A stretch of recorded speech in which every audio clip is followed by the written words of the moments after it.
Bismillahirrahmanirrahim. Mata kuliah Ulumul Hadis, pembahasan ilmu rijal. Adapun pembahasannya meliputi definisi atau pengertian ilmu rijal, sejarah munculnya ilmu rijal, fungsi dan kegunaan ilmu rijal, cabang ilmu rijal, kitab-kitab ilmu rijal, terakhir kesimpulan. Pertama, definisi ilmu rijal. Ilmu rijal secara bahasa ya, lafaz dari rijal adalah bentuk jamak dari rajulun yang artinya laki-laki. Ya, kita secara keumuman ini suka diterjemahkan laki-laki ya, rijal itu. Namun menurut beberapa pendapat, rijal di sini bukanlah laki-laki, melainkan maksudnya adalah tokoh. Karena ada juga beberapa perawi dari kalangan perempuan. Ada juga yang berpendapat bahwasanya rijal di sini tidak perlu diterjemahkan, melainkan ini hanyalah sebuah penamaan saja, penamaan untuk ilmu ini ya, ilmu yang memang membahas tentang para rawi. Oke, jadi apa itu ilmu rijal? Ilmu rijal adalah ilmu yang membahas tentang hal-hal ihwal dan sejarah para rawi dari kalangan sahabat, tabi'in, atba'ut tabi'in, maupun dari angkatan-angkatan sesudahnya. Jadi ilmu ini adalah memang membahas tentang seluk-beluk sejarah seorang rawi ya, sehingga dia bisa dikatakan sikoh ataukah tidak ya. Sejarah munculnya ilmu rijal. Nah, di sini ada dua tahap ya. Yang pertama mulainya penggunaan isnad. Nah, penggunaan isnad ini sebenarnya telah ada di masa sahabat Rasulullah dalam berupa sikap tahari ya, hati-hati. Jadi ketika pada zaman dahulu para sahabat juga kalau menerima hadis ataupun mendapat berita, maka mereka suka berhati-hati atau bertabayun ya dalam menerimanya. Nah, ini adalah sebuah cikal bakal atau benih ya, yang nanti suatu saat akan munculnya ilmu rijal. Namun di sini hanyalah menggunakan penggunaan isnad. Nah, baru di sini setelah terjadi fitnah yang dilakukan Abdullah bin Sabah di masa khilafah Utsman bin Affan ya, isnad semakin banyak. Nah, dikarenakan di sini umat Islam sangat bergejolak dengan fitnah ya, banyak tersebarnya fitnah, maka di sini mereka banyak mempertanyakan isnad sekaligus meneliti siapakah dari manakah hadis ini diterima, apakah ini berhak, apakah dapat diterima ataukah tidak. Ini banyak orang yang mempertanyakan sekaligus banyak orang yang meneliti dan memeriksa isnad. Nah, di sini Imam Muslim meriwayatkan dengan isnadnya, bisa dibaca ya. Dahulu orang-orang tidak pernah menanyakan isnad, akan tetapi setelah terjadi fitnah maka dilihat hadis ahli sunnah lalu diterima ya. Karena memang di sini banyak mempertanyakan isnadnya dari siapa. Kalau misalnya dilihat hadis ini ternyata diterima dari orang yang ahli sunnah, maka hadisnya langsung diterima. Ataupun kalaupun sebaliknya, kalau hadis ini diterima dari orang yang ahli bidah atau ahli bid'ah ya, atau fasik atau sebagainya, maka hadis ini ditolak. Yang kedua, tahap yang kedua munculnya ilmu rijal.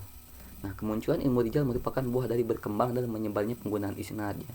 Jadi semakin banyaknya orang mempertanyakan isnad sekaligus meneliti, maka disinilah mulainya muncul ilmu rijal yang memang diperlukan khusus membahas ilmu-ilmu tentang rawi ya, dari siapa hadis ini diterima, hadis dari siapa lagi, hingga terus ya sampai kepada hingga terus nyambung kepada Rasulullah.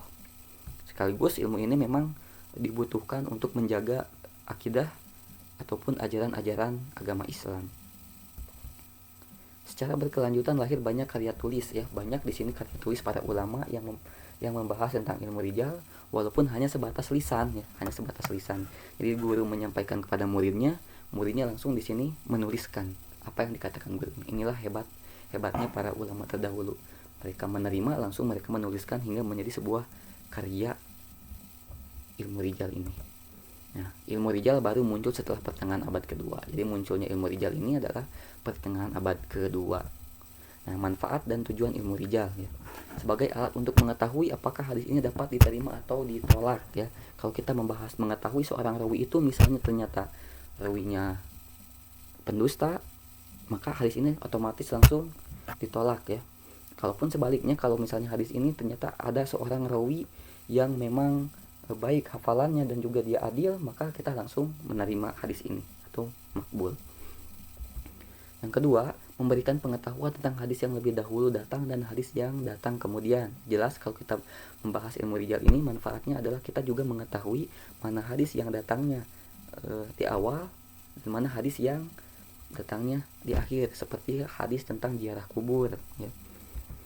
3. Memberikan pengetahuan tentang tersambungnya atau terputusnya sanad dalam hadis. Jelas ya, kita membahas para perawi dan juga kita membahas siapakah gurunya, apakah sejaman ataukah tidak.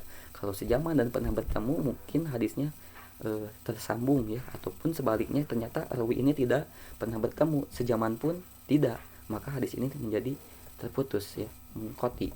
Oke, selanjutnya mengetahui data-data para perawi. Jelas ya, kita juga akan mengetahui manfaat ilmu rijal ini, mengetahui ya data-data para perawi secara detail ya, seluk-beluknya ataupun hal-hal ihwal yang tadi didefinisi. 5. Dapat mengetahui sikap dan pandangan para ahli hadis yang menjadi kritikus. Nah, kalau kita membaca karangan atau karya para ulama, jelas di sini suka ada tulisan para pendapat ahli hadis tentang rawi itu. Misalnya, apakah rawi ini ternyata rawi ini sikoh ataukah tidak? Di situ para ulama sering berkomentar. Nah, 6. Memberikan pengetahuan tentang kualitas. Jelas ya, kita juga akan diberikan pengetahuan tentang kualitas hadis ini, keaslian hadis ini. Oke, selanjutnya cabang-cabang ilmu rijal. Ilmu rijal ini ada 2 ya. Yang pertama ada ilmu atari arwah ya. Ilmu ini jadi ilmu atari arwah ini khusus ya, khusus membahas tentang keadaan periwayat hari lahir hingga ia meninggal ya, dan siapa juga ia gurunya, pernah bertemu kah ataukah tidak, sejaman ataukah tidak. Nah, adapun ilmu al-jarh wa ta'dil ini yang kedua hanyalah ilmu yang membahas tentang dari segi sikap ya, sikap atau akhlak seorang rawi ini. Kitab-kitab ilmu rijal. Nah, ini adalah kitab ya. Di sini sebetulnya banyak ya, pun hanya ana tulis sebagian saja sekaligus menambah wawasan, namun kita perlu garis bawahi, kitab At-Tari yang ditulis oleh Al-Lais ini adalah kitab pertama ya munculnya ilmu rijal, dan ini adalah kitab yang pertama ya, kitab pertama tentang ilmu rijal ini. Kesimpulan ya, ilmu rijal adalah ilmu yang membahas tentang hal-hal ihwal dan sejarah para rawi dari kalangan sahabat ya. Sebagaimana yang tadi ana jelaskan bahwa ini adalah ilmu rijal ini membahas tentang seluk-beluk ilmu rijal ataupun hal-hal ihwal ya, dari membahas tentang para perawi baik dari sahabat hingga sampai ke tabiin atau ke angkatan-angkatan sesudahnya ya. Terus juga ilmu ini membahas tentang kepribadian para perawi juga ya, sehingga bisa kita bisa sehingga kita bisa mengatakan bahwa si rawi ini sikoh ataukah tidak, tentu saja dari ilmu rijal ini. Oke, selanjutnya ini adalah daftar pustaka, hanya 4, sebetulnya masih kurang ya, karena semakin banyak sumber maka itu semakin banyak pula, namun hanya keterbatasan ana pribadi, jadi hanya 4 saja yang hanya ana dapatkan. Nah, itulah pembahasan tentang ilmu rijal. Adapun kesalahan itu datang dari diri ana ya, ana masih proses pembelajaran. Kritik dan saran sangat membantu ya, khususnya terhadap ana pribadi dalam mempelajari ilmu hadis ini. Sekian dan terima kasih. Akhirul kalam. Wabillahi wa taufiq wal hidayah. Wassalamualaikum warahmatullahi wabarakatuh.